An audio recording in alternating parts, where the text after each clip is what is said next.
Sekarang misalnya saja bukan hanya soal Pertalite loh, tapi BBM non subsidi yang Pertamax dan sebagainya pun nggak naik loh. Ditahan, disuruh nahan Nah, harganya. disuruh nahan harga, itu pasti akan ada dampaknya kompensasi. Nah, Pertamina nagih selisihnya. Nah, nagih selisihnya kan. Katakanlah sekarang Iran menganggap Malaysia dan Singapura teman dia. Kita kan tidak dianggap teman nih oleh dia nih sekarang nih, gitu kan? Kontrak kita, kapal kita, tapi pakai benderanya Singapura, bendera Malaysia. Iya. Berarti masuk dulu ke Singapura, ke Malaysia, nanti masuk ke sini. Tapi kan kembali Mas Awalil, yang namanya trading hub kayak gini, emangnya pinjam bendera negara lain kita nggak bayar. Windfall di satu sisi, selalu diikuti oleh peningkatan kompensasi di sisi lain. Selalu juga diikuti oleh peningkatan oleh subsidi. Misalnya, subsidinya itu harus naik, tapi di APBN-nya nggak mau melakukan revisi APBN. Kan bisa dibuang ke kompensasi oleh Iya, pemerintah. betul. Prakteknya mau begitu.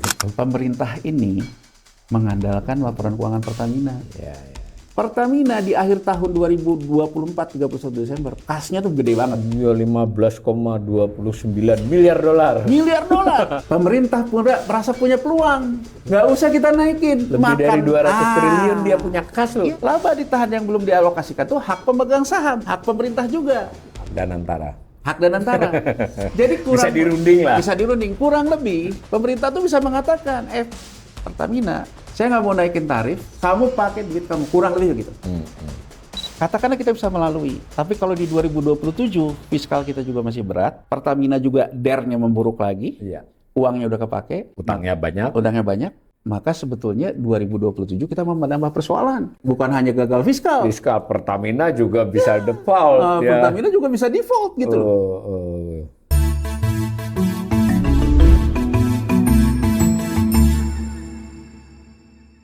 Salam cerdas. Ibu, bapak, saudara-saudara yang saya hormati, berjumpa kembali dengan saya di kanal Awali Rizky dalam sesi Ngobrol Ekonomi. Kali ini saya ditemani sahabat saya, Mas Yanuar Rizky. Assalamualaikum, Mas Yanuar. Waalaikumsalam warahmatullahi wabarakatuh.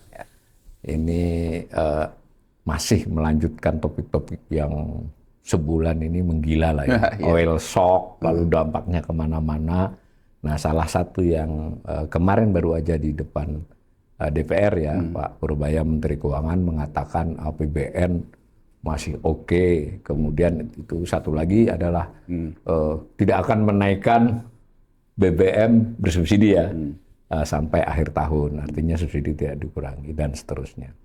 Nah, udah banyak dibahas termasuk oleh Mas Yanuar di sini. Nah, kali ini saya ingin pemirsa kita ini dapat penjelasan karena kan yang namanya subsidi kah kompensasi kan dibayarkan kepada BUMN ya, dalam hal ini kalau BBM dan LPG itu kepada Pertamina, listrik kepada PLN. Nah, kita kan berarti ada pembukuan nih di dua tempat, di pemerintah di realisasi APBN dan laporan keuangan pemerintahnya di perusahaan itu ada kan. Nah, karena itu saya mau bagian sini nih, mulai dari ini dulu. Pertamina dulu. Sayangnya pemirsa ya laporan keuangan yang 2025 ini masih diaudit kayaknya ya. Nanti mungkin Ya belum keluar April ya. atau Mei baru keluar untuk Biasanya Maret dia selesai audit ya. audit. Mei, Juni, April, Mei inilah nanti. Nah, ini kita tetapi kita mengajak pemirsa untuk mendengar penjelasan Mas Yanuar ini dari data yang lama juga cara berpikirnya. Nanti kan kita tinggal cocokkan dengan data terkini. Nah, ini saya ambilkan dari laporan keuangan Pertamina, Mas. Ya, kan ada, tapi khusus pendapatan ya. Pendapatan, lalu ada beban, lalu ada laba. Nah, di pendapatan itu saya kasih apa itu garis itu ada pendapatan dana kompensasi. Ini satuannya ini juga menarik ya kalau US dollar juta dolar ini. Nah, jadi itu 6,5 miliar, 6 miliar berarti sekitar 12 lebih ya, 12,5 miliar dolar ya, tinggal dikalikan waktu itu 16.200 kalau tidak salah. Nah, itu berarti kan dia nyatat nih ada kompensasi, ada subsidi. Nah, di sana kan pendapatan macam-macam itu. Nah, ini bacanya gimana? Jadi kalau nanti si itu datang subsidi kan yang tahun 2025 masuk sini, kompensasi masuk sini, next. Ini laporan anunya, neracanya Mas. Ini ternyata ada juga nih tagihan ke pemerintah masih 2,8 miliar itu. Nah, mungkin kita dijelasin nanti cara membacanya, next. Nah, ini saya ambil dari LKPP Mas, yang 2025 itu dari realisasi sementara, yang 2026 dari APBN. ini BBM dan LPG gabungin jadi satu. Rinciannya sana 25 dengan 8. Memang LPG yang banyak sekarang. Jadi 105 nih yang 2094. Ini berarti kan sebenarnya 4 tahun terakhir kan di 100 tuh. Ya 105 ini jebol nggak? Nanti kita pengen tahu. Ini subsidi yang dicatat di LKPP kepada Pertamina. Pertamina nyatat di penerimaannya kan. Next. Nah ini dari laporan tahunan Pertamina, mereka dapat memang LPG PSO ya, Public Service Obligation. Kalau yang GBT ini yang solar mas, jenis BBM tertentu. Nah yang banyak tidak tahu nih GBKP ini, jenis BBM khusus penugasan. Sebenarnya yang ini kan minyak tanah dan solar, yang ini Pertalite terutama. Yang ini dibayar dengan subsidi, yang ini dengan kompensasi. Kadang-kadang yang GBT itu kalau terlalu tinggi ada juga, tapi jarang, dia persis subsidi. Kalau ini murni subsidi. Artinya kalau dari data ini kan anunya volumenya kan stabil tuh. Malah cenderung ya stabil lah kurang lebih. Next. Ini 24. Nah, ini 25 26 sayang tidak diinformasikan total. Ini BBM juga naik sedikit. LPG naik sedikit. Listrik nanti ya kita bicara. Nah, itu yang 2026 BBM, LPG kalau dibandingkan dengan ini kan juga naik, tapi tidak ada yang tadi, yang Pertalite tadi nggak termasuk di sini. Nah dengan cara seperti ini kan, ini belum APBN belum perang ya, artinya kan sudah segitu. Next. Nah lalu di 2024 ini mas ada listrik, tabung gas, ada minyak tanah, ini miliarnya, lalu kompensasi BBM. Ini saya sudah hitung-hitung tadi dengan laporan Pertamina ya relatif match. Kalau dikalikan kursnya, jadi sama. Nah, ada lagi nggak? Nah, ini yang menarik juga, Mas, bahwa subsidi energi sayang tidak saya rinci tadi ya, listrik dengan ini. Lalu ada kompensasi. Nah, kenapa yang 2025 ini belum ada rincian? Karena waktu di jumpa pers itu hanya disebut 120. Dua-duanya. Kan agak unik itu, orang tahun 24 aja 209. 26 tidak di state juga, totalnya 210 itu subsidi yang kompensasi tidak di state, tapi kalau saya baca di perpresnya dicadangkan untuk fungsi ekonomi itu 286. Plak-plak dihitungnya kira-kira dicadangkan 200. Kita perlu dapat penjelasan nih hubungan antara harga kan, kemudian subsidi yang dibayar pemerintah dan kondisi keuangan Pertamina khusus BBM LPG ini. Baik, Mas Walil. Jadi gini ya, pertama kita harus paham dulu tentang makna subsidi dan makna kompensasi. Ya. Jadi sebetulnya bagian dari reform ya terhadap pengelolaan fiskal kita berdasarkan Letter of Intent LOI IMF yang tahun 98 itu sebetulnya kalau boleh dibilang tuh secara mazhab tuh kita semakin anti subsidi sebetulnya. Karena subsidi itu dianggap sebagai distorsi ya, berdasarkan distorsi harga dan sebagainya. Nah sebetulnya kita konsisten Mas Walil mengurangi terus subsidi. Jadi artinya yang subsidi itu misalnya kita menghilangkan premium menjadi Pertalite gitu ya, kemudian solar, kemudian listrik juga tinggal yang di bawah gitu. Tapi yang harus kita ingat tetap saja yang namanya listrik, yang namanya BBM itu tetap pakai rezim tarif. Oh, harganya ditetapkan oleh pemerintah. Jadi katakan saja listrik yang 1000 kWh misalnya, itu kan sudah tidak mendapatkan subsidi.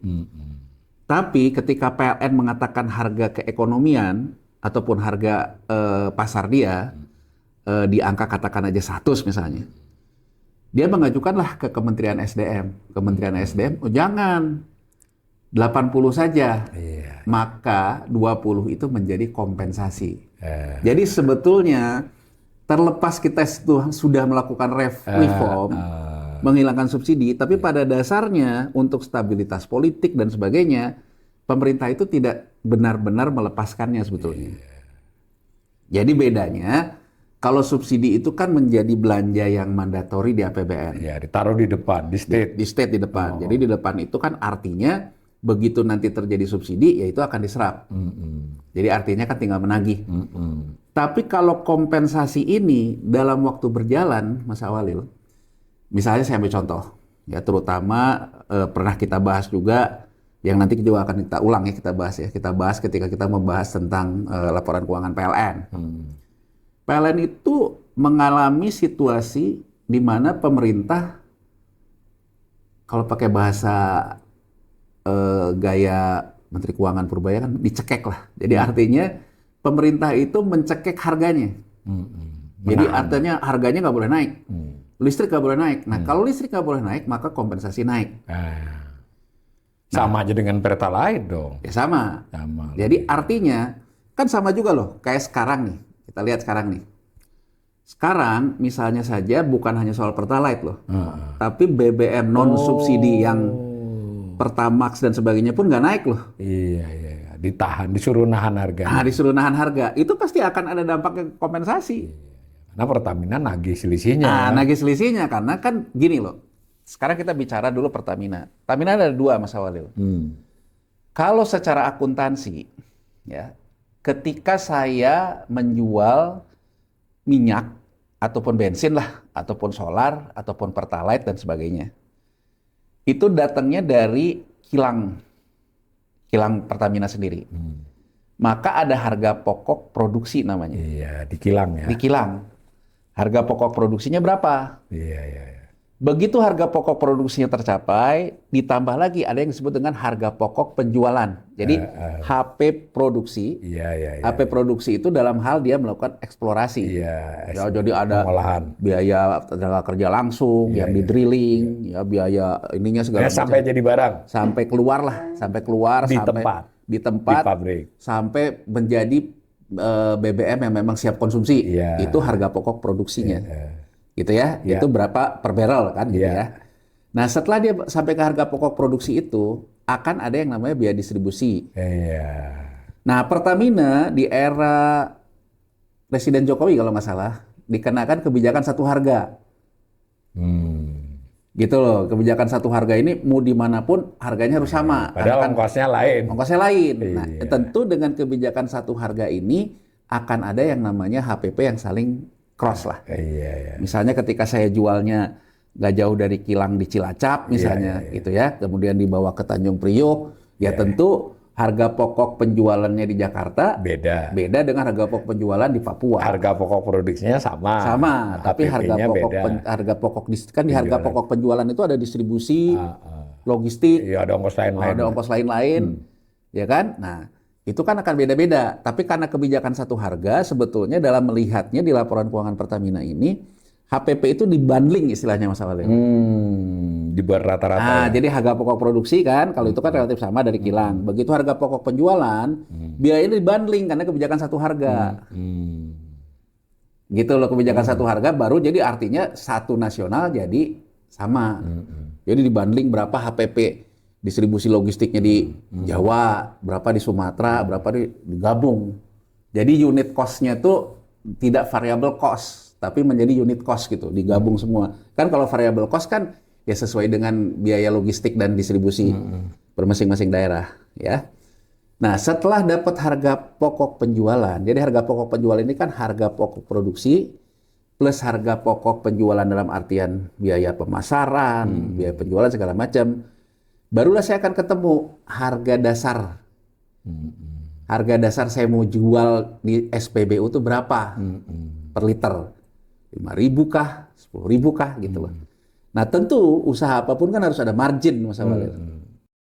Gitu loh, harus ada margin. Nah, kemudian dia menetapkanlah marginnya katakanlah 10%.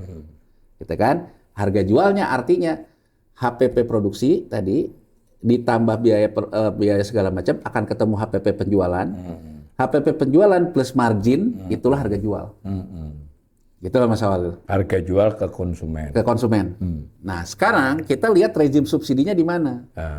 Rezim subsidinya pemerintah menginginkan misalnya harganya yang namanya solar itu 5.000. Begitu Pertamina ketemu HPP plus margin itu 6.000, maka subsidinya 1.000. Gitu loh, 1.000 itu artinya subsidi dari pemerintah. Nah, tapi kan sebetulnya ada yang disebut dengan mekanisme Paskar. Saya Pertamax gitu. Pemerintah nggak ikut-ikut. Saya juga ingin memberikan gambaran apa yang dikatakan oleh Menteri Keuangan Purbaya di DPR kemarin, yang ditegaskan juga dalam press conference-nya Menko Perekonomian Airlangga Hartarto, yang dijamin oleh pemerintah sampai akhir tahun ini yang subsidi, Mas Awalil. Karena kemarin sendiri Purbaya di depan anggota DPR, kalau yang non subsidi kan ada mekanismenya, dia bilang itu Pertamina dan SDM. Jawabannya begitu. Yang subsidi. Artinya yang subsidi pemerintah sudah memastikan kiloliternya berapa, Iya betul. melakukan simulasi berdasarkan harga minyak berapa, Iya. maka pemerintah menganggap bahwa uangnya untuk yang subsidi Cukup. 19 cukup. juta kiloliter kalau solar dengan minyak bumi. Nah, ya kan, itu hitungan pemerintah nih, Ya. hitungan pemerintah seperti itu. Tapi kalau yang terkait dengan kompensasi sebetulnya nggak di state secara jelas. Karena memang nilainya juga mengikuti pasar. Mengikuti kan, pasar. nanti. Tapi kalau kita lihat di bulan ini, dua-duanya kan, Iya.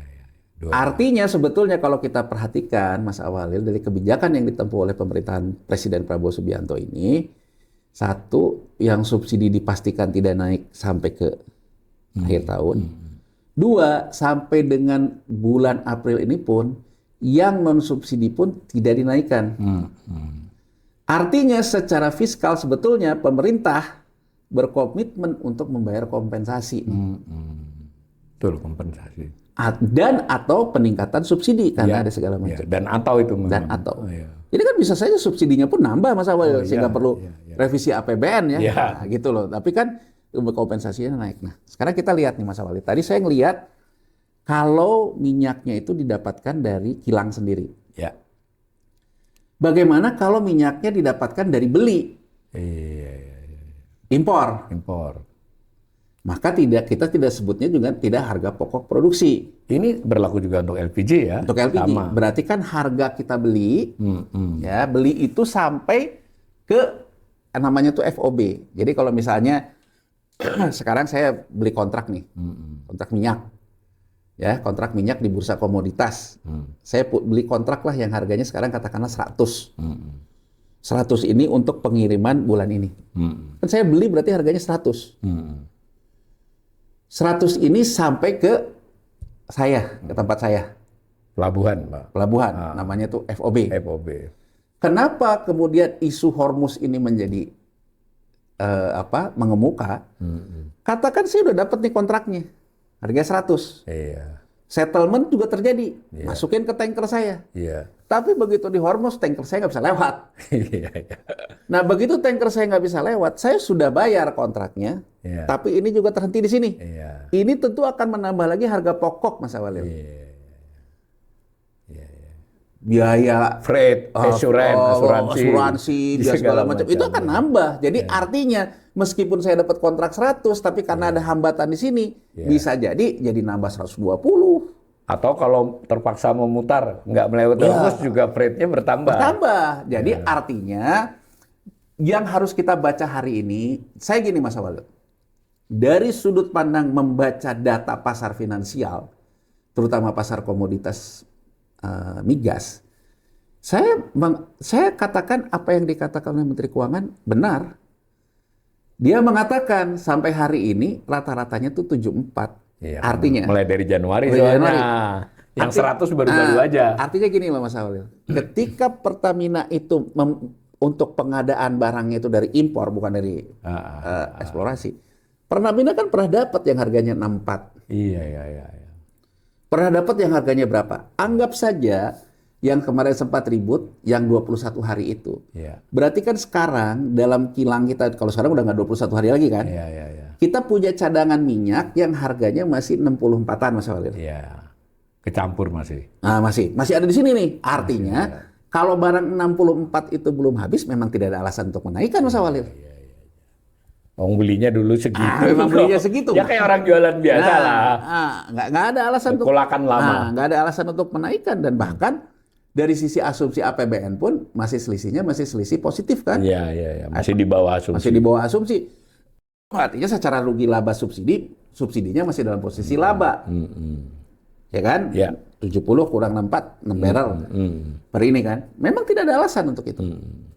Nah sekarang kita bicara April nih. April yang 21 harinya udah stop nih. Di April berarti kan kita karena cadangan kita cuma 21 waktu kita puasa kemarin. Berarti kan kita April ini harus pakai cadangan baru nih. Beli baru nih. Beli di bulan Maret. Nah di bulan Maret yang harganya 100. Betul hitungan Pak Purbaya. Kalaupun saya beli 100, secara average-nya kan masih 74 berdasarkan hitung-hitungan accounting-nya. Karena dari Januari ya. Nah, dari Januari, artinya kurang lebih saya kan bisa ngomong ke Pertamina, ya iya, sekarang kamu beli 100. Tapi kan secara rata-rata hariannya masih 74. Kalaupun saya harus nombok tuh nombok 4 lah. Nggak sampai nombok itu 30. Sampai 31 Maret tadi. Kalau April mungkin berubah lagi. Berubah kan, ini sampai ketika Maret. Cuman kan kembali lagi seperti kita kemarin di Bright Insight yang saya katakan, masalahnya barang 100 yang sudah kita beli itu, sekarang kan tankernya masih terhambat di Hormuz. Oh iya ya? Iya, terhambat di Hormuz gitu loh. Harus nambah ongkos untuk keluar itu. Artinya kan ketika nanti keluar, ketika mau jalannya memuter, menurut saya bisa jauh lebih dari 100. Iya. Ya kan? Jadi artinya kan hitungan secara pasar komoditasnya benar. Tapi hitungan realitanya bisa menjadi beda karena ada ongkos yang bertambah. Ongkos yang bertambah dan kemungkinan bertambah, orang sekarang aja kapalnya. Lama. Kalau pengiriman berikut muter ya tetap sama aja bertambah juga. Ya. Mas Awalil dengan tim komunikasi pemerintah ya di salah satu televisi, dia bilang kita nggak usah khawatir karena kita biasa trading dengan banyak pihak. Dia mengatakan bahwa kita itu sebetulnya kebanyakan trading bisa lewat Singapura, bisa lewat Malaysia. Argumentasi saya sederhana. Katakanlah sekarang Iran menganggap Malaysia dan Singapura teman dia. Kita kan tidak dianggap teman nih oleh dia nih sekarang nih, gitu kan? Kita ibaratnya kontrak kita, kapal kita, tapi pakai benderanya Singapura, bendera Malaysia.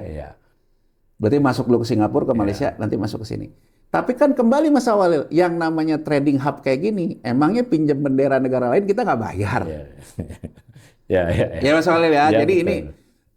ini biar jelas gitu, biar jelas sebetulnya kalau dari sisi kalkulasi kita menghitung harga minyak dalam posisi bursa komoditas, sepanjang barangnya memang lancar masuk, tidak ada perbedaan pendapat. Tapi sekarang terjadi perbedaan pendapat, kenapa? Tankernya terhambat di Hormuz. Kalau kita pakai trading, pasti kan asumsinya tidak bisa menggunakan asumsi harga kontrak saja yang 100, karena ada tambahan biaya. Dan itu pasti kan akan menambah ke yang namanya subsidi dan kompensasi pada akhirnya. Jadi saya ingin mengatakan, bisa jadi sebetulnya realitanya nanti tidak 74 Mas Awalil. Bisa jadi 80, jadi 90. Nah apapun hitungannya, pemerintah sudah menghitung lah kurang lebih ya, bahwa dia bisa menjaga pasokan, harga itu tidak naik dan sebagainya. Nah Mas Awalil, kalau kita lihat di laporan keuangan tadi, apa yang membedakan Pertamina dengan PLN? PLN, nanti mungkin di podcast berikutnya kita bahas PLN. Kalau PLN itu terkena dengan rejim take or pay. Jadi ketika dia menjalankan pembangkit, misalnya saja, saya ingin juga agar publik ini mendapatkan literasi. Misalnya saja Presiden Prabowo mengatakan ganti deh semua ke motor listrik gitu. Bahkan mantan wakil presiden Pak Yusuf Kala juga ngomong, kenapa kita itu dapatnya dari batu bara, listrik kita dari PLTU-nya yang terutama di Jakarta sebagian dari batu bara. Problemnya adalah kalau harga batu bara itu juga naik, maka sebetulnya harga PLN membeli energi untuk menjalankan PLTU-nya pun naik. Yang produksi dia sendiri. Jadi sebetulnya kalau PLN terkena dengan rejim take or pay. PLN juga ada beberapa pembangkitnya gas bumi Mas Awalil. Belinya ke Pertamina. Jadi kalau tadi di laporan keuangan yang kita ambil di 2024 ada angka yang besar dalam pendapatan Pertamina yang sampai 54 ribu triliun dalam US dollar, 54 sekian itu dalam US dollar. Itu Mas Awalil. Jadi Pertamina itu di samping dia itu menjual BBM kepada masyarakat, Pertamina juga punya jualan lain. Jualan gas bumi ke PLN. gasnya ke pupuk, Gas amoniaknya ya. gasnya ke pupuk. Kan Pertamina juga Iya, semua iya. yang punya gitu Iya, loh. iya. Jadi ada Pertamina itu punya angka yang besar terhadap penjualan minyak mentah yang besar. Nah, beberapa orang mengatakan bahwa kenapa kita terlalu takut terhadap perang Hormuz? Karena kita juga punya pendapatan dari sisi minyak bumi, Iya. batu bara dan sebagainya. Ikutan naik lah, Ikutan bukan naik. bertambah. Kita tidak menyanggah Mas Awel. Jadi sebetulnya Pertamina ini sebagai sebuah perusahaan holding energi yang besar, dia juga sebetulnya diuntungkan Iya, oleh kenaikan harga oleh kenaikan tersebut. ini. Karena ada rejim take or pay juga kan. Iya, Begitu misalnya sekarang dia terikat kontrak, katakanlah dengan pupuk untuk gas alamnya. Kalau sekarang harga gasnya naik, maka acuan dia juga menjual pakai harga acuan sana kan. Bayangin gini loh Mas Awel. Ini kalau kita mau kritisi secara dalam. Pertamina punya ladang gas bumi. Gas. Berapa sih harga pokok produksinya? Yang saya bilang tadi dari eksplorasinya segala macam. Iya. Saya pernah mempertanyakan ini ketika misalnya katakan saja ketika harga gasnya di internasionalnya sampai di 2 US dollar per MMBTU, kok Pertamina nggak bisa jual di harga itu? Tapi kalau harga gasnya naik ke 8, asumsinya dari 8. Ya, cepat menyesuaikan diri. Nah, ini sebetulnya kalau kita mau ngomong, ini ada keremang-remangan loh. Iya. Keremang-remangan sebetulnya harga pokok produksi eksplorasi kita tuh berapa? Nah, saya selalu mengatakan termasuk di podcast kita, kenapa Amerika Serikat itu ingin menaikkan harga minyak? Karena ketika politik inflasinya rendah, waktu Obama sama zaman Bernanke, ada sel gas alam itu harga pasarnya itu jadi 2,4 per MMBTU Mas Awal. Rendah ya itu ya. 2,4 US dollar per MMBTU gas itu. Saya udah ketemu angkanya. Ternyata di Amerika Serikat untuk biaya harga pokok produksi kalau dia mengeksplorasi gas itu harga per barrelnya itu per MMBTU untuk gas itu ada di 2,5. Jadi masih. Makanya ketika kebijakan inflasi rendah itu banyak PHK di sektor migas di Amerika Serikat. Karena kalaupun dia ngambil gasnya, dia jual yang ada rugi. Iya. Nah kita ini sebetulnya nggak tahu berapa nih angka nolnya Pertamina kalau dia mengeksplorasi gas bumi, minyak mentah, batu bara, kan banyak yang dia punya nih. Nah, jadi saya ingin mengatakan gini Mas Walil, anggap saja sekarang harga gas itu di 5 per MMBTU. Kalau misalnya harga pokok produksinya Pertamina, Pertagas dan sebagainya itu hanya di 3, maka labanya naik loh. Oh iya, laba Pertamina naik. Karena dia punya kontrak dengan pupuk, dengan PLN, harus ke harga internasional kan? Take or pay kan? Ya kan? Naik loh. Jadi saya ingin mengatakan bahwa di balik kenaikan harga internasional yang nyundul ke atas besar-besaran ini, Pertamina punya potensi juga untuk peningkatan marginnya, windfall. Jadi saya juga ingin memberikan apa yang dikatakan oleh banyak pihak bahwa kita itu ada windfall, tidak kita bantah Mas Walil. Iya, tapi siapa yang dapat windfall? Tapi kan windfall ini dapat oleh Pertamina. Tapi di sisi lain Mas Walil, kita tadi udah disclaimer di depan ya. Kita belum dapat laporan keuangan 2025. Jadi analisa kita hari ini menggunakan laporan keuangan yang ada 2024, pakai asumsi itu. Saya lihat dari asumsi itu, dari yang tadi sudah ditampilkan oleh Mas Walil, pendapatan rugi labanya dan sebagainya ya. Yang menarik adalah sebetulnya biaya operasional Pertamina itu naik loh. Jadi artinya harga pokok produksinya tuh naik. Coba Mas. Nih Mas Walil, yang angka 53 itu benar jualan dia yang lain tuh. 53 miliar dolar. 53 miliar dolar itu. Di antara 53 miliar dolar itu ada juga yang dipakai untuk jualan BBM ke masyarakat Mas Walil. Tapi ada selisih dia penjualan ekspor, tuh kan dia ada ekspor tuh. Iya. Ya, jadi kalau misalnya sekarang katakan saja Mas Walil ya, nih kita bicara nih. Sekarang itu terjadi kenaikan luar biasa terhadap harga amoniak, gas. Kemudian Pertamina, dia jual gasnya ekspor nih. Jadi yang dikatakan oleh Menteri Pertanian, Pak Amran, banyak yang minta impor urea. Ya iya, pasti yang minta harganya lagi tinggi. Jadi kalau sekarang Pertamina menjual ekspor dia punya di harga yang tinggi, dia ekspor, dia udah pasti naik labanya di situ, Mas Walil. Ya, ya, ya. Nah, jadi kalau kita perhatikan Mas Walil ya, sekarang dari sudut pandang pendapatan atas kompensasi itu, kita lihat pendapatan atas kompensasi ini 2024 dibandingkan 2023 naik. Ya, betul, betul. 2024 dibandingkan 2023. Ya. Kemudian kita lihat di sisi beban pokoknya. Dari sudut pandang beban pokok nih yang tadi saya bilang nih. Ada beban pokok penjualan, Ya. gitu ya, ada beban produksi dan sebagainya. Satu, di beban pokok produksinya itu, harga pokok produksi juga itu naik. Jadi biayanya naik. Jadi kurang lebih saya ingin mengatakan, kita nggak tahu nih, kita harus ada transparansi. Naiknya itu karena apa? Apa gaji pegawainya naik? Iya, ya. Ya, apakah memang ada yang namanya itu unscheduled shutdown namanya. Tapi jadi gini loh Mas Awal, kalau misalnya kita udah masukin real, tahu-tahu kepentok nggak keluar, itu bisa diulang lagi dari awal. Itu akan nambah cost. Ya. Jadi kita kan harus tahu dulu nih peningkatan. Jadi gini, kalau kita lihat kompensasi 2024 dari 2023 itu naik. Naiknya karena apa? Karena ternyata terjadi kenaikan di beban pokok penjualan maupun di beban pokok produksi. Karena ngitung dari selisih itu ya.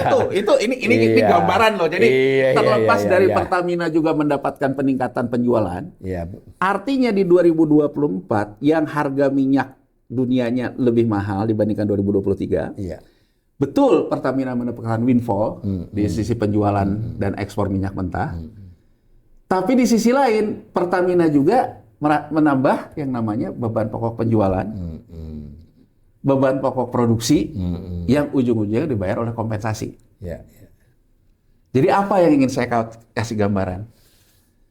Windfall di satu sisi selalu diikuti oleh peningkatan kompensasi di sisi lain.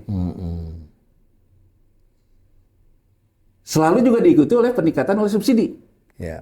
Saya ingin mengatakan gini, kita nggak mau menuduh karena kita perlu investigasi ya, tapi kan ada bisa kejadian gini loh. Misalnya subsidinya itu harus naik, tapi di APBN-nya nggak mau melakukan revisi APBN, kan bisa dibuang ke kompensasi oleh pemerintah. Iya, betul. Prakteknya memang begitu. Sampai di titik ini saya ingin mengatakan bukan saya juga curiga berlebihan nih terhadap apa yang sudah sangat baik dilakukan oleh pemerintahan Prabowo ya. Kita harus apresiasi juga Mas Walil. Bahwa pemerintahan ini tampaknya tidak mau naikin. Tidak mau naikin itu kan, dan tidak mau naikin, dan kalau betul-betul terbukti survive kan hebat Mas Walil. Iya. Itu kan kita harus apresiasi. Iya. Tapi kan tugas kita risk selalu mengikuti return. Iya. Saya ingin mengatakan tidak bisa kita tutup mata juga. Sebetulnya subsidinya tidak akan berpengaruh bisa sampai akhir tahun, tapi nanti dibuang ke kompensasi gitu maksud saya Mas Walil. Jadi anggap saja yang kita simulasikan tadi di depan Mas Awal. Oh ternyata kita nggak bisa nih dapat 74 sesuai dengan asumsi itu. Karena ternyata harus muter, harus pinjam benderanya Singapura, harus pinjam benderanya Malaysia. Ongkosnya itu jadi naik. Tapi kita asumsi subsidinya tetap sama sampai akhir tahun. Dibuang kemana Mas Awal? Dibuang ke kompensasi. Nah dengan dasar kita belum punya laporan keuangan 2025 nih. Tapi dengan dasar laporan keuangan 2024 ini, baca cepat perilaku ini ada. Perilaku ini loh Mas Awil. Jadi perilaku ini tuh tampak bahwa sebetulnya kompensasi itu juga rekening membuang. Gitu loh, rekening membuang itu membuang agar sesuai dengan mengadjustment kebijakan fiskal pemerintah, tidak menaikkan tarif. Uang subsidinya kurang. Dan Pertamina karena ada windfall masih bisa lah ya. Ya, nah. Masih bisa ya? Betul. Ya, di situ Mas Awal. Poin Mas Awal ini pas nih. Jadi sebetulnya yang kita baca, pemerintah ini mengandalkan laporan keuangan Pertamina. Dasarnya apa? Pertamina, sekarang ini kita nggak mau naikin BBM ya. Mas, coba masukkan neracanya Mas. Nah, lihat Mas Walil. Ini kalau kita lihat di 2024 Mas Walil. Ini saya analisa cepat aja. Saya nggak tahu berapa uang Pertamina hari ini. Iya. Ini aset lancar. Tapi kalau kita lihat Pertamina dari yang tadi Mas Walil, Iya. ekspor minyak mentah, jualan kompensasi segala macam. Pertamina di akhir tahun 2024 31 Desember kasnya tuh gede banget. Iya, 15,29 miliar dolar. Miliar dolar. Jadi kurang lebih Mas Walil, kalau di 2025 ceteris paribus, angka ini masih tetap sama. Pemerintah pun merasa punya peluang. Nggak usah kita naikin. Lebih dari 200 triliun dia punya kas loh, 200. Kenapa? 15. Karena kas setara kas ini itu terkait juga dengan ekuitas. Iya. Ekuitas itu laba ditahan yang belum dialokasikan. Iya. Laba ditahan yang belum dialokasikan itu hak pemegang saham, hak pemerintah juga. Hak dan antara. Hak dan antara. Jadi kurang, Bisa dirunding lah. Bisa dirunding. Kurang lebih pemerintah tuh bisa mengatakan, Pertamina, saya nggak mau naikin tarif, kamu pakai duit kamu. Kurang lebih begitu. Ini bacaan saya Mas Awalnya. Jadi bacaan saya, pemerintah dengan kebijakan ini yang sampai memastikan sampai akhir tahun itu, sebetulnya melihat potensi ini. Iya. Pertamina punya uang yang jumlahnya 12,3 miliar US dollar. 15 Mas. Nah, 15 miliar. 15,3 miliar kan. Ya kan kurang lebih segitu. 200 triliun lebih. 200 triliun lebih kan. Ya. Nah, dia punya uang Cash itu loh, uang bukan aset. Nah, tapi Mas Walil, saya juga ingin mengingatkan sebetulnya ini sudah dibaca oleh banyak lembaga rating yang bicara outlook negatif itu. Iya. Jadi beberapa lembaga rating itu juga mempertanyakan tentang tata kelola setelah kita punya Danantara. Iya. Kenapa Mas Walil? Ini ada yang disebut di Pertamina ini transaksi net off. Net off itu artinya apa Mas Walil? Terlepas Pertamina itu menagih kompensasi ke pemerintah. Iya. Tapi Pertamina juga menyetor PNBP dari dia menjual tadi loh. Benar. Menjual minyak mentah segala macam kan menyetor PNBP juga dia ke negara. Iya. Jadi sebetulnya kalau negara menambah kompensasi dan kompensasinya tidak dibayar langsung, secara akuntansi memang terjadi yang namanya net off. Net off. Hitung-hitungan lah. Hitung-hitungan. Jadi kalau investornya Pertamina ngelihat laporan keuangan Pertamina, seandainya Pertamina perusahaan terbuka, ada perusahaan yang go public gitu. Tentu saya akan lihat net off-nya berapa. Karena terlepas pemerintahnya tidak membayar penuh kompensasi di piutang, tapi kan dia punya PNBP, terima kan? Net off-nya berapa? Oh masih lebih besar. Tercermin di mana? Di kas setara kasnya. Jadi kas setara kasnya masih jauh lebih besar. Jadi gampangnya gini Mas Walil. Saya mesti bayar kompensasi, terima kompensasi dari pemerintah 100. Pemerintah nggak bayar. Ya, ngutang. Tapi kemudian saya juga harus bayar PNBP ke pemerintah 150. Defisit saya. Jadi saya dihutangin oleh pemerintah nggak dibayar 100. Saya mesti bayar PNBP-nya 150. Umpama gitu. Tapi kalau misalnya saya dihutangkan oleh pemerintah ini sebesar itu, tapi kemudian saya negosiasi sama pemerintah. Pemerintah, boleh aja sih saya nahan kayak gini. Tapi yang PNBP-nya nggak usah dibayar semua ya. Jadi terjadilah hutang piutang nih. Makanya di LKPP kita juga bisa melihat ada yang namanya piutang dari ngerti nggak Mas? Ada piutang. Ada. Jadi di samping pemerintah punya hutang ke Pertamina, ada piutang. Ada piutang dari Pertamina. Ini yang disebut dengan net off Mas Walil. Jadi sebetulnya kebijakan pemerintah ketika meminta Pertamina itu menahan harga, menahan segala macam karena dia juga punya laporan kayak keuangan kayak gini. Pemerintah itu sebetulnya melakukan yang namanya net off. Oke, kita net off dulu. Kita nggak bayar penuh ke kamu, tapi kamu juga nggak usah bayar penuh ke kita. Diatur lah. Diatur. Jadwalnya diatur. Makanya akan berbeda betul dengan PLN, Mas Awalil. Nanti kita ketika PLN, ketika bondholdernya melihat bahwa ini kontingensi pembayaran hutangnya gimana. Karena kalau di Pertamina orang lihat, di satu sisi Pertamina punya tagihan ke pemerintah yang tidak lancar, di sisi lain pemerintah juga punya piutang. Jadi tinggal di net off saja. Net off aja. Nah, yang dipertanyakan oleh banyak lembaga rating, setelah pemegang saham Pertamina ini Danantara, gimana caranya? Dan Danantara itu dilepaskan dari APBN, ini terjadi kegamangan tata kelola. Jadi saya ingin juga merap up nih apa yang menjadi bacaan lembaga rating. Karena lembaga rating lihat, betul, pemerintah bisa pakai uang ketiganya di Pertamina. Iya. Karena Pertamina terkait APBN. Kalau ada Danantara, Ya, tapi pertanyaan jadi masalahnya lain loh. angka ekuitasnya Pertamina sekarang nggak masuk di laporan keuangan pemerintah pusat, masuknya di Danantara. Iya, iya. Orang bingung gitu. Lah terus nanti Danantaranya gimana? Nanti pemerintahnya gimana? Iya. Tata kelola ya. Tata kelola. Ingat nggak Mas Awil? Kita pernah bicara ini tentang potensi crowding out Danantara terhadap APBN. Ini salah satunya Ya, nih. oke, kelihatannya. Jadi hitung-hitungan yang optimis tadi bisa terganggu dengan kerumitan ini ya, kompleksitas Tata ini kelola. ya. Loh. Jadi persoalan Tata kelola, tata kelola iya. orang jadi bingung gitu loh. Ini gimana Loh kan ini? yang jadi pemegang sahamnya sekarang Danantara. Danantara. Danantara sendiri nanti bagaimana mengelola keuangan Jadi Danantara? soal laba yang ditahan dan sebagainya kan urusannya dengan Danantara, bukan dengan APBN. Betul. Nggak bisa di net off dong Iya. laba yang ditahan itu. Jadi saya ingin mengatakan secara rekayasa atau financial engineering, Iya. apa yang dilakukan oleh Menteri Keuangan itu, bacaan saya adalah Menteri Keuangan melakukan transaksi antara laporan keuangan pemerintah pusat dengan laporan keuangan Pertamina net off tadi. Ya, dihitung-hitung tahanlah Dihitung-hitung, sampai akhir tahun. tahanlah sampai akhir tahun menggunakan kas Pertamina. Tapi pertanyaannya tetap ada. Iya. Termasuk yang dipertanyakan oleh banyak lembaga rating. Ya. Tata kelolanya gimana? Iya, tata Karena kelola. masalahnya sekarang ada Danantara kan?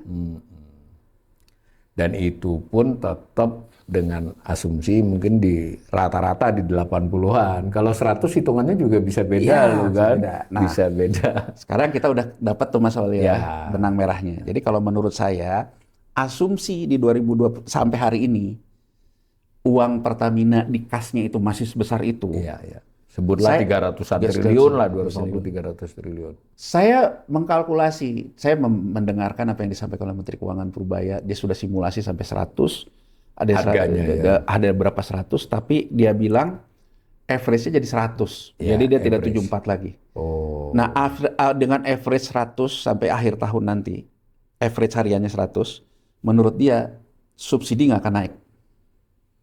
Saya hitung Mas Walil. Menurut saya, ya, yang dipakai itu sebenarnya duit yang Pertamina di Kastara kasih tadi. Ini asumsi ya Mas Walil. Iya, iya, Asumsi. Tapi kan asumsi cara kita membaca sebetulnya apa sih yang dilakukan oleh pemerintah gitu. Ya, lalu nanti dicatat utang kompensasi. Nanti utang kompensasi, tapi kompensasinya nggak dibayar full oleh Nggak pemerintah. dibayar full. Pemerintah masih punya keyakinan Pertamina punya kekuatan kas, karena kasnya sebesar itu. Iya. Saya coba kalkulasi gitu, berapa sih daya tahannya? Hitungan saya Mas Walil. Kita belum bicara yang kompensasi nih, kita baru bicara dengan BBM subsidi nih. Iya, iya, iya. Yang terkait dengan subsidi nih, belum bicara yang Pertamak dan sebagainya nih. Hitungan saya memang ternyata agak-agak masuk akal Ya, untuk tidak menaikkan itu. Tapi uang Pertaminanya dihabisin. dihabisin. Bleeding dong nanti Nah, Pertamina besok. tinggal mungkin bagaimana pemerintah mengatur rules-nya dengan Danantara kan, karena berarti kan ada laba ditahan yang dialokasikan loh untuk. Pertamina ini punya obligasi ke publik nggak? Nggak ada ya? Kayaknya? Nah, di sini menariknya dari laporan keuangan 2024 ini kita perlu apresiasi loh. Debt equity, jadi rasio hutang dibandingkan dengan ekuitasnya Oke. turun. Terus. Jadi sebetulnya Pertamina itu Membaik ya, itu membaik. dari sisi itu. Dari bandingkan 2020, 2024 itu Pertamina sudah banyak melakukan restrukturisasi hutang soalnya. Ya, Bayar hutang lah, bayar. turun hutangnya.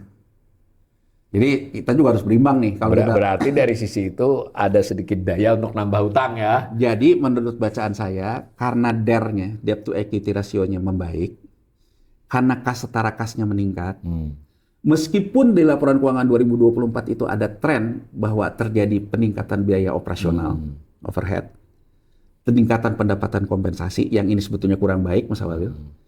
Tapi di sisi lain, Pertamina ternyata memanfaatkan selisih marginnya itu untuk membayar hutang, merestrukturisasi hutang, Sebagian hutangnya. sehingga DER-nya turun. Dan beberapa ini juga meningkatkan kas setara kasnya.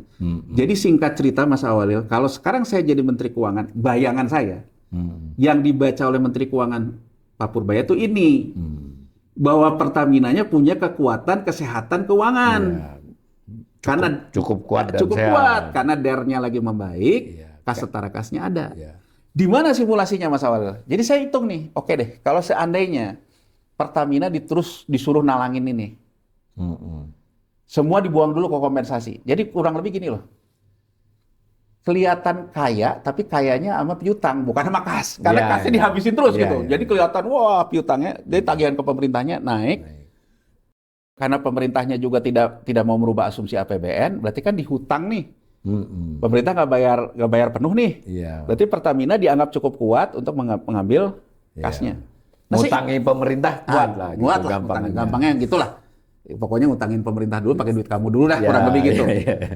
Hitungan saya 4 bulan Mas Awalil, dia punya buffer itu. Tapi hanya yang subsidi ya Mas Awalil. Iya. Belum kita ngitung kalau dia disuruh nahan harga yang Pertamax, Pertalite gitu-gitu kan. Nah, jadi ini yang subsidi saja loh. Iya, iya. Dia punya kekuatan dengan angka US dollar. Subsidi itu LPG dengan solar dan minyak tanah Dan ya. minyak tanah. Jadi kalau saya hitung-hitung asumsi dengan yang tadi Mas Awalil kiloliter segala macam, Iya. dengan asumsi yang disampaikan oleh Menteri Keuangan average-nya 100 gitu ya. Saya coba simulasi lah.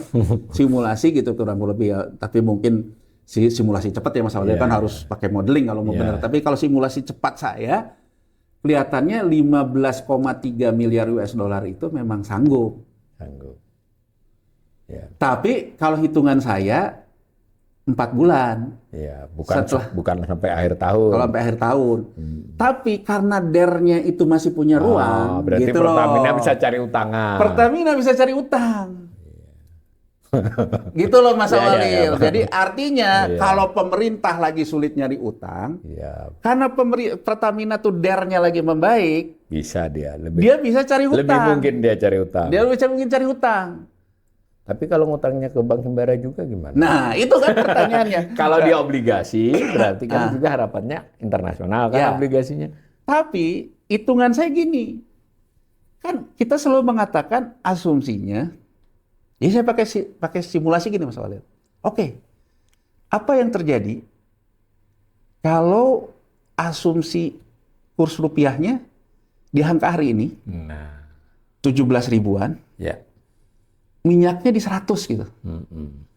Maka pinjaman jangka pendek untuk mengatasi leveraging tadi, Ya, leveraging itu gini Mas Walid. Ya. Saya pakai kas.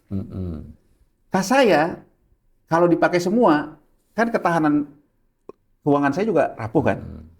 Saya masih punya utang untuk berhutang, Tapi hutangnya sifatnya hutang jangka pendek, meleveraging kas. Ya. Hutang modal kerja. Ya. Saya bilang, ini dengan postur kayak gini, harga minyaknya katakanlah 100, rupiahnya katakan 17 ribu, apa yang terjadi jika kita mengasumsikan menggunakan laporan 2024 adalah kondisi Pertamina hari ini gitu. Kan kita harus pakai catatan itu Mas Wali. Kita hanya punya kita belum tahu. akan terjadi peningkatan luar biasa dalam hal biaya bunga. Itu ya. Beban usaha lagi. Beban usaha lagi. Jadi kurang lebih Mas Awalil, saya ingin mengatakan skenario ini mungkin akan bisa berjalan. Pertamina juga mungkin bisa menambah hutang. Tapi dernya yang tadinya sudah baik menjadi buruk. Beban usahanya. Beban usaha. Kita akan terrecovery lagi kalau misalnya setelah 6 bulan di tahun 2027 nanti harga minyak katakanlah kembali lagi ke 60. Iya. Ya kan Mas Awalil? Jadi kalau harga minyak kembali ke 60, pemerintah punya ruang untuk bayarin ini. Ini kompensasi yang terutang tadi. Terutang itu kan, sehatlah dia. Jadi Pertaminanya membaik bukunya. Pakai APBN 2027 nanti. Iya. Tapi apa yang terjadi ketika Pertamina sekarang menanggulangi ini? Iya. Betul kita menahan sampai Desember 2026, tapi fiskal pemerintahnya semakin berat untuk tidak bisa Memenuhi kewajibannya terhadap kewajiban Pertamina. di 2027. Maka yang terjadi di 2027, Pertamina oleng. Iya. Ya, ini ada kompleksitas ke sana. Kompleksitas ke sana. Tapi saya ingin mengatakan, ya benar ini argumennya Menteri itu benar. Dia menggunakan kondisi terkini. Tapi ini dengan catatan bahwa memang pemerintah di tahun 2027 punya postur APBN yang membaik loh Mas Awalil. Jadi katakan saja di 2026 ini kita survival zone. Tapi untuk mengatasi segala macam, nggak naik segala macam, fiskalnya juga bisa selamat pakai duit Pertamina.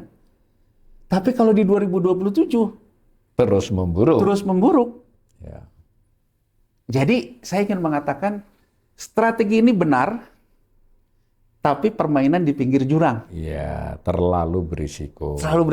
Kita nggak tahu apakah di pinggir jurang ini kemudian akan melandai, atau malah semakin ke jurang. Iya, iya, iya.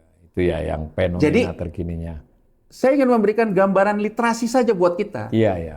Kita belum tahu apa yang Belum tahu apa terjadi. yang terjadi. Mas Yanwar juga nggak tahu Iya, ini. satu Kita sisi, gambarkan aja. satu sisi, sekali lagi, bahwa hitung-hitungan itu benar. Kenapa ini menjadi valid? Karena ada bisa pakai duitnya Pertamina. Asumsinya optimis kalau misalnya di 2027 fiskal pemerintah membaik. Minyak juga tidak segarang Minat sekarang. segarang ini, artinya apa yang ditalangin 6 bulan ini bisa tersettlement.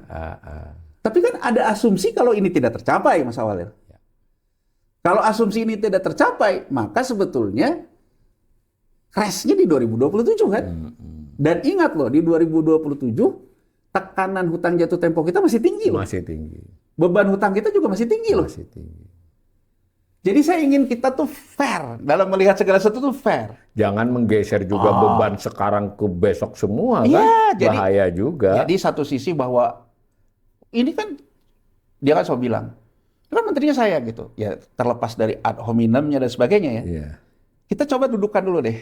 Cara ngitung dia itu sebetulnya pakai apa? Ya hitungan saya, pakai bukunya Pertamina, pakai duitnya Pertamina. Walaupun itu juga ada catatan. Iya. Tapi kan Anda sekarang bukan penguasa laba ditahannya Pertamina loh. Karena penguasa laba ditahan Pertamina itu Danantara. Iya. Itu ya terserah lah kompleksitas Terserah itu di diselesaikan internal oleh sana di lah. internal sana. Tapi kan itu jadi pertanyaan lembaga rating juga loh. Ya kan? Mereka melihat ketidakjelasan Kebijakan. Nah, itu ya dengan dan topang itu. Katakanlah kita bisa melalui. Tapi kalau di 2027 fiskal kita juga masih berat, Pertamina juga DER-nya memburuk lagi, Iya. uangnya udah kepake, Utangnya banyak. banyak, maka sebetulnya 2027 kita mau menambah persoalan. Iya. Bukan hanya gagal fiskal, Fiskal Pertamina juga bisa default ya. Pertamina juga bisa default gitu loh. Jadi artinya, ya kembali lagi, skema ini skema beresiko, kembali kepada keyakinan kita memitigasi resikonya. Iya, iya, iya. Ya saya ingin mengatakan gini loh, jangan sampai juga kita terjebak bahwa, wah lihat nih, ini hebat. Ya hebat itu pasti ada negatifnya.